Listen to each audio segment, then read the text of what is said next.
This is BTS in their picture, pissing at someone. I thought this was a very appropriate picture, right? As you all know, from July 29th, all 7 members of BTS posted the exact same message to their personal Instagram stories. We decided not to submit our music to the Grammys this year. We hope that music can be heard and loved as music itself rather than being divided by region or language. It was written in Korean and this is a translation of it. I think it's a boss move. Like, if you're gonna act like that, if you're gonna come at us like that, we're gonna do it the same way. You gotta notice that this wasn't some polished corporate statement issued through Big Hit Music or Hive. Usually the labels handle the PR. Mad respect for that. They just broke the code and went straight for the Grammys directly. Since then, a lot of you might have noticed that things have gone pretty well behind the scenes. There's actually been some beef between past BTS Grammy performance clips have mysteriously vanished. Poof. Why this is happening, we have to look at where BTS is right now, commercially and contextually. Well, first of all, they are fresh out completing their military service. They're doing their world tour. They made their full group comeback. Album hit #1 on the Billboard 200. The title song Swim was topped on the top 100 for multiple weeks. And industry forecasters were predicting that this was finally their time to sweep the major general field categories such as the Album of the Year, Song of the Year. Finally, year after the Grammys have just invited them for cloud viewership. Now they really deserve something, right? Technically, they did not boycott. They will just not participate. Thank you for clarifying. Yeah, BTS opted out entirely from the Grammys. And the reason is, well, it stems all back to June of this year when the Recording Academy unveiled this brand new category you're seeing over here. It's called the Best Asian Pop Music Performance, and this is why BTS probably is not participating, right? So the rule says a track must feature meaningful use of an Asian language. Brief ad-libs or background chants get you disqualified. Any song performed entirely in English is strictly excluded as well. Technically, Swim would be excluded from this category. So people might say, like, what's the problem then? Because BTS wasn't going for this category in the first place. They were going to enter for Song of the Year, Album of the Year, and whatnot. There's a trap. It creates this lose-lose scenario for non-Western acts, especially for BTS's situation over here, because if you sing in an Asian language such as Korean, you get rooted to a regional side category, keeping you out of the general field so Western acts don't have to compete with you on the main stage. Like, a lot of people say that that's not how it works. It's because, like, you submitted to the general fields and then you compete over there. Yes, that is true, but at the same time, because we've been talking about the disadvantages and biases, them being snubbed for years, even if you apply into the general fields, you already get that minus point. It's already an uphill battle over here. So we're saying, basically, they're shoving you into this Asian pop category because, like, BTS already knows, Big Hit already knows that they've been snubbed like 2 or 3 times. It's a lose-lose situation for them. If BTS is going to win their first Grammy award ever, it should be a main category award. I think this is very distasteful, and I think BTS found it that way as well too. Thus, following this logic and this trap, they said, like, oh, if it's going to be this way, we might as well not submit in the first place. Now, this is all just an interpretation from the fans and the music industry, right? So they didn't directly say that. All they said was that Instagram post, but I think it's pretty clear. If we go back to it over here, we decided not to submit our music to the Grammys because we hope that music can be heard and loved as music itself rather than being divided by region or language. That's the main message over here. So it's a very tricky scenario for them, and also a lot of K-pop artists, because a lot of K-pop acts nowadays come with English core songs. Like, nowadays, the music industry and the global reach and the global influence of K-pop, a lot of K-pop labels, including BTS, try to make music more accessible to the fans without any kind of language barriers, and that's why it has directionally kind of pivoted to the English side where we're at right now, right? So it's not like they don't want to do Korean tracks. A lot of people say, oh, why don't you make Korean tracks? Well, they've been doing that for a decade, but a lot of also famous and influential people stood up for BTS's message. And Jung Tae-young, it's this guy who's a very well-known public figure in Korea. He's the vice chairman of Hyundai Card, hosts all these kind of festivals and music-related things in Korea. If it's like a big artist, it's almost always Hyundai Card. Very big musical curator. Yeah, he publicly asked the question if isolating Asian musicians into a separate category. That's very questionable, and it feels like putting them in like a pen, a side pen. And there were other figures as well too that stepped up. The Guardian, AP News, CNN, Forbes all highlighted how industry insiders are viewing this category as like a racial barrier. A lot of people criticize the systemic effort here from the Grammys to allegedly protect Western Western artists or like North American artists. Well, we could say Western artists because like, you know, artists from the UK, like Ed Sheeran, like Adele, all got awards from the Grammy without them being shoved into UK pop or something like that. Artists like Tablo from Epic High, director Maggie Kang from K-pop Demon Hunters, and producer Mike Will Made It stepped up. They all supported BTS. We got numbers over here in a business perspective. This is hurting the Grammys directly because for years the Academy used BTS for these ratings, inviting them to perform, driving peak viewership,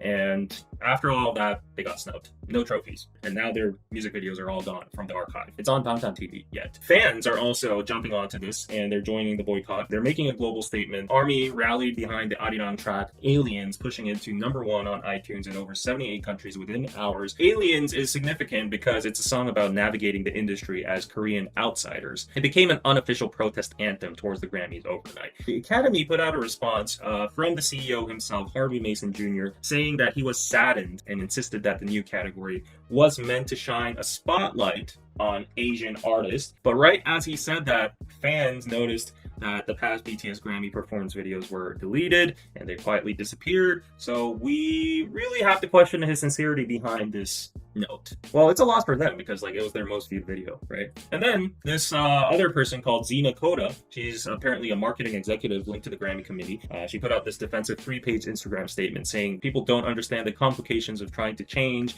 evolve the Grammy categories, what the aim was in general to introduce Asians as a formidable force within the Grammys. We were torn down by one of the biggest Asian artists. It's unfortunate that rather than taking a bold action aimed at generating buzz, there could have been more meaningful behind the scenes conversation. But if you were to give them an opportunity to speak about their opinions on the Asian pop category, and I think they are pretty much entitled to that because like, you know, they've done massive impact and influence in the Asian pop, if you want to call it that category.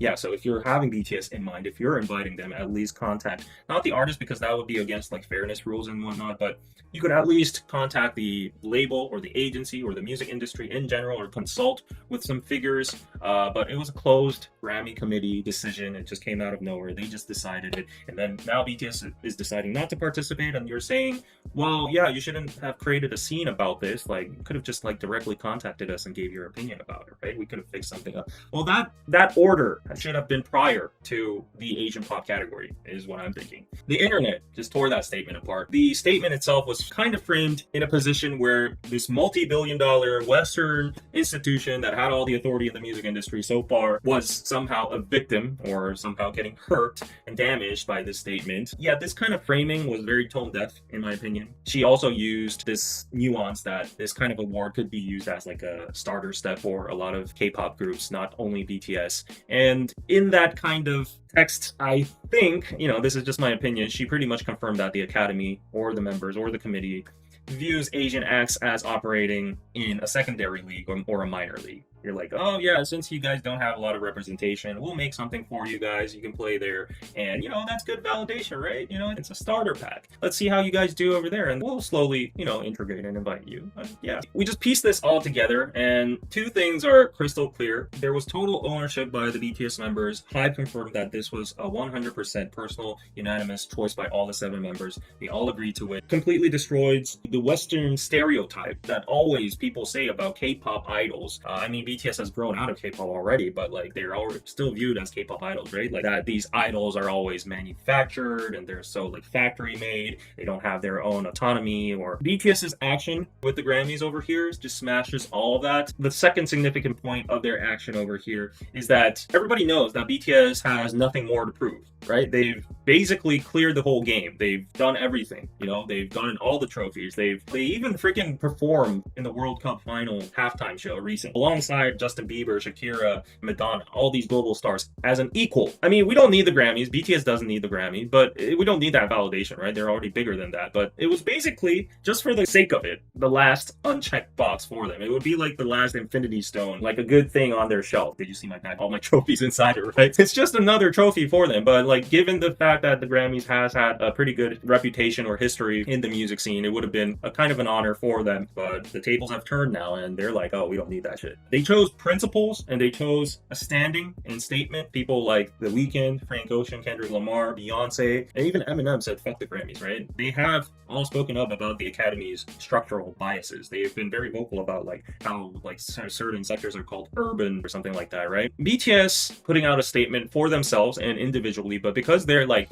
such giant figures in this field, I think this is creating waves. There has been a consensus about like the Grammys and their image and how K-pop acts are being perceived in the West for a long time. And I think there's been talk among the fandom, among the groups, among the labels, thinking, you know, we don't need that validation. We're even bigger than we're giving attention to you guys. Point is, starting with this, K-pop is slowly shifting away from Hollywood validation or their platforms. It's going to create a reverse dynamic where Hollywood or the academies or like the American music scene will actually request strongly for the K-pop acts to attend in their platforms and shows, because they know without them, there's going to be less, very drastically less viewership, sales, all that attention. This is not just an exaggeration, and this is not just a bias because we're on a Korean core channel over here. Objectively, if you look at the Western media outlets as well too, they're pretty based. If you look at Forbes over here, they literally said, as BTS continues smashing records and the Grammys continue to lose relevance, who really needs who? Just to give you my opinion about this, I mean, I think it was a very sly move from the Grammys in the first place. It was a very corporate move to try to catch two birds with one stone in a very sneaky way. They were trying to get the massive global viewership and attention, social engagement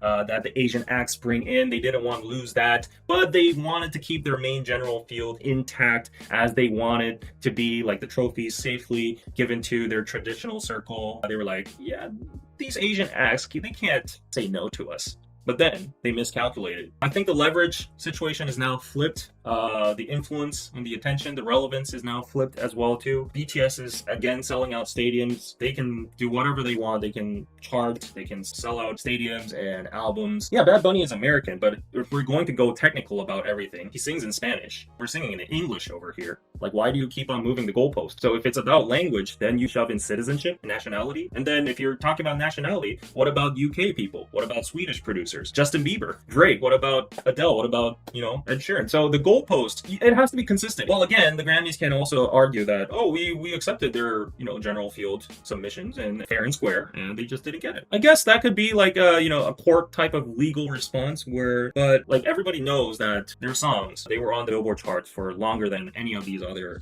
groups, and the amount of attention and the amount of traffic that they produced for the awards itself is a statement, I would say. Critics maybe from the West that don't agree to this are saying like, oh, BTS isn't entitled to an award anyway, so what are they complaining about? Yeah, they're not complaining about anything. They just decided, oh, we can't prove that you guys are giving us a disadvantage. We just have a hunch and we perform for you guys a lot, so we're not going to do that anymore. We got a world tour going on, so like, no thank you. It's not worth our time. If you aren't calling us for an award, why do we have to go and perform? We're busy people. We're raking in money and like we're doing global stadium acts. That's a bigger stage than your channel. Nobody's entitled to anything. At the same time, the Grammys isn't entitled to BTS's attendance, right? I hope K-pop groups have some backbone and wouldn't submit. How can they accept a racist category? Yeah, this category makes no sense. Some Asian countries use English as one of their official languages, and is only half of Russia eligible for the category. What the hell? Yeah, like last year, Apatu and Golden were strong competitors, right? And they didn't win. Those songs, fully in English, even collabed with Bruno Mars, and also with the massive hit with K-pop Demon Hunters and its influence, and it being replayed over and over again with the general public and everyone at the radio studios, just countering the argument that's saying like, oh, BTS is only a fandom group and, you know, not the general public listens to it, blah, blah, blah. Even those songs we were talking about that were pretty impactful didn't get like the general main field awards, right? So yeah, I would have assumed that BTS even this year would have been snubbed anyways, right? The Asian award was a bad idea. Do you dislike the idea of a K-pop award though, if you count it as a genre, as there's hip-hop, rock, and dance awards? Yeah, like what is Asian pop in the first place? Anyways, it's all in all a very lousy category in terms of standards or the significance. So I'll shorten the discussion over here. We can talk more on Patreon right after this, okay? But in the meantime, next news, HYBE, SMYGJYP, they'll host an 11-day mega festival in December 2027.